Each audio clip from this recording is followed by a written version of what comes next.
બનાસકાંઠા જિલ્લામાં પોલીસ અધિક્ષક પ્રશાંત સુંબે દ્વારા દારૂબંધીના કડક અમલ માટે લાલ આંખ કરવામાં આવતા બુટલેગરોમાં ભારે ફફડાટ ફેલાયો છે। પાંથાવાડા પોલીસને ગણતરીના કલાકોમાં બે અલગ અલગ જગ્યાએથી લાખો રૂપિયાનો વિદેશી દારૂ ઝડપવામાં મોટી સફળતા મળી છે। પોલીસે રાજસ્થાન સરહદથી ગુજરાતમાં ગેરકાયદેસર દારૂ ઘુસાડનારા બુટલેગરોના પ્રયત્નોને કામયાબ કર્યા છે। પાંથાવાડા પોલીસને મળેલી બાતમીના આધારે ગુંદરી બોર્ડર પોલીસ ચેકપોસ્ટ પરથી એક કન્ટેનર ગાડીને રોકીને તપાસ કરવામાં આવી હતી। આ કન્ટેનર ગાડીના કેબિનમાં બનાવેલા ગુપ્તખાનામાંથી વિદેશી દારૂનો મોટો જથ્થો ઝડપાયો હતો। પોલીસે વિદેશી દારૂ અને બિયરની કુલ 2649 બોટલો ઝડપી પાડી છે, જેની અંદાજિત કિંમત 6 લાખ રૂપિયાથી વધુ આંકવામાં આવી છે।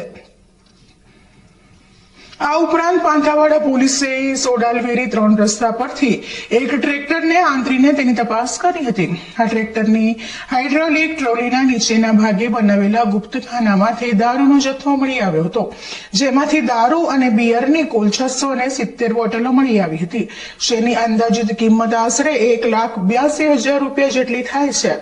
આમ બે અલગ અલગ દરોડામાં પોલીસે લાખો રૂપિયાનો વિદેશી દારૂ ઝડપીને બુટલેગરોના નેટવર્ક પર મોટો પ્રહાર કર્યો છે।